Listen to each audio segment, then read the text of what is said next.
بسم اللہ الرحمن الرحیم۔ رکوع کے متعلق مسئلہ ہے، اگر کوئی شخص مسجد میں جماعت کے ساتھ نماز پڑھنے کے لیے آیا اور اس نے دیکھا کہ امام صاحب رکوع میں ہیں تو صحیح طریقہ یہ ہے کہ اللہ اکبر کہہ کر ہاتھ باندھ دے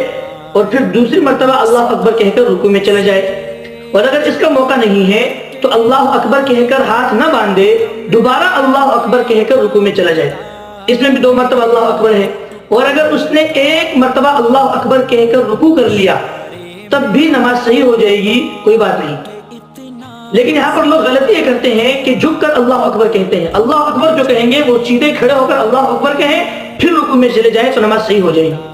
اور جب رکوع میں چلے گئے تو اگر 1 دفعہ بھی سبحان ربی العظیم کہنے کا موقع نہ ملا تب بھی نماز صحیح ہو جائے گی، رکعت آپ کو مل گئی۔